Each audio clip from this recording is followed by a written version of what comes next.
പതോ ജഗന്നാഥ സ്വാമി നയന പതകാമി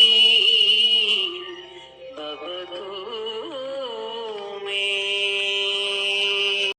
ഹരേ കൃഷ്ണ. നമ്മുടെ നാടിന് വളരെ ഭാഗ്യമാണ് ഈ അവസരത്തിൽ വന്നു ചേർന്നിരിക്കുന്നത്. കുറേ വർഷങ്ങൾക്ക് മുമ്പ് അനവധി ദുരന്തങ്ങളും കഷ്ടപ്പാടുകളും ഏറ്റുവാങ്ങിയ നാടാണ് മലപ്പുറം ജില്ലയിലെ അരീക്കോട് എന്ന ഗ്രാമപ്രദേശം. വികസനം എത്തി നോക്കിയിട്ടില്ലാത്ത ഈ ഗ്രാമം ഇന്ന് ലോകത്തിൻ്റെ ശ്രദ്ധ പിടിച്ചു പറ്റുന്നു.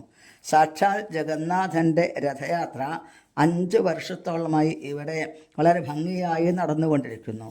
ഓരോ വർഷവും പൂർവാധികം ഭംഗിയായിട്ടാണ് ഇവിടെ രഥയാത്ര നടക്കുന്നത്. ഇതിനെല്ലാം നേതൃത്വം വഹിക്കുന്നത് പ്രജീഷ് എന്ന ഭക്തനാണ്.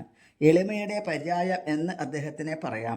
കുട്ടൻ എന്ന പേരിൽ അറിയപ്പെടുന്ന അദ്ദേഹത്തിന് ഹരേകൃഷ്ണൻ എന്ന പേരിലാണ് ഏറ്റവും കൂടുതൽ ആളുകൾ അറിയപ്പെടുന്നത്. ശ്രീല പ്രഭുപാദരുടെ ശിഷ്യപരമ്പരയിലെ നന്ദപുത്രദാസ് പ്രഭു, സുദർശനദാസ് പ്രഭു എന്ന ഭക്തോത്തമന്മാരുടെ ശിക്ഷണത്തിൽ ആത്മീയമായി ഉയർന്ന പ്രജീഷ് തൻ്റെ ആത്മാർത്ഥമായ സേവനം കൊണ്ട് എല്ലാവരുടെയും ശ്രദ്ധ പിടിച്ചു പറ്റുന്നു. 10,000-കണക്കിന് ഭക്തന്മാരെ ഒന്നിച്ചു ചേർക്കാനും അരീക്കോട് ഗ്രൂപ്പിൽ നിന്നും 17 പേർക്ക് ദീക്ഷ സ്വീകരിക്കാനും സാധിച്ചത് ശ്രീ ഗുരുവായൂരപ്പൻ്റെ ഒരേ ഒരു കാരുണ്യം ഒന്നുകൊണ്ട് മാത്രമാണ്. ഇതിനെല്ലാം പിന്നിൽ പ്രവർത്തിക്കുന്നത് ശ്രീ ഗുരുവായൂരപ്പൻ്റെ അദൃശ്യമായ കരങ്ങളാണ്. ഈ രഥയാത്ര അത്ഭുതാവഹമാണ്. ഒരു നാടിൻ്റെ ചരിത്രം തിരുത്തിക്കുറിക്കുന്നു ഈ രഥയാത്ര. ഇത് സഫലമാണ് ഈ യാത്ര. ഹരേ കൃഷ്ണ. പ്പെടുന്നത് ഇവിടെ നിത്യാനന്ദ പ്രഭു ഈ സൗത്ത് ഇന്ത്യയിൽ സഞ്ചരിക്കുന്ന കൂട്ടത്തിൽ ഈ പ്രദേശത്തിൽ കൂടെ സഞ്ചരിച്ചു എന്നാണ്. നിത്യാനന്ദപ്രഭുവിൻ്റെ പാദസ്പർശം കൊണ്ട് പുണ്യപൂരിതമാണ് ഈ പ്രദേശം എന്നുകൂടിയും അതിന് ഒരു ചരിത്രമുണ്ട്. സാക്ഷാൽ രംഗനാഥൻ ഈ സ്ഥലത്ത് കുറച്ച് കാലം അവിടെ ഉണ്ടായിരുന്നു എന്നുള്ളതും ആളുകൾ അതിന് അനുസ്മരിക്കുന്നുണ്ട് എന്നാണ്.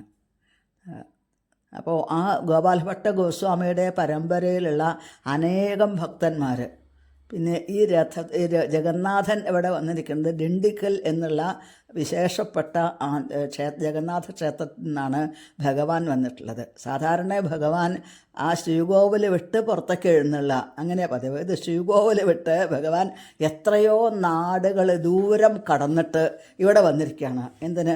തൻ്റെ ഭക്തന്മാരെ കാണാനായിട്ട്. ഇതിൻ്റെ തൊട്ടടുത്തായിട്ട് നരസിംഹമൂർത്തിയുടെ ക്ഷേത്രം ഉണ്ട്. അത് 1 സെൻറ്റ് മാത്രമായിരുന്നു ആ സ്ഥലം ഉണ്ടായിരുന്നത്. അത് മുഴുവൻ ഒരു 1-2 ആൾക്ക് ഉയരത്തിലുള്ള ആ മണ്ണ്, അത്രയും മണ്ണിൻ്റെ അടിയിൽ കിടക്കുന്ന വിഗ്രഹമായിരുന്നു അത്. ആ വിഗ്രഹം എടുത്ത് പുനഃപ്രതിഷ്ഠ നടത്തി നരസിംഹസ്വാമിയുടെ ആ പൂജകളും ഒക്കെ പുരോഗമിച്ചു കൊണ്ടിരിക്കുന്നു. ക്ഷേത്രം നവീകരിച്ചു കൊണ്ടിരിക്കുന്നു. അന്നപൂർണ ക്ഷേത്രം, ചൂളാട്ടിപ്പാറ എന്ന് പറയും. അന്നപൂർണ ക്ഷേത്രം വളരെ ഭംഗിയായിട്ട് അതിനെ പുനരുദ്ധാരണം കഴിച്ചിട്ടുണ്ട്. അടുത്തുള്ള വേഴക്കോട് ക്ഷേത്രം, അയ്യപ്പൻ്റെ ക്ഷേത്രം, അത് ഭംഗിയായിട്ട് നടക്കുന്നുണ്ട്.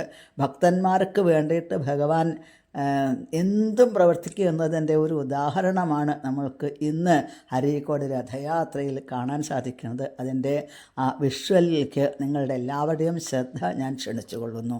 ഹരേ കൃഷ്ണ.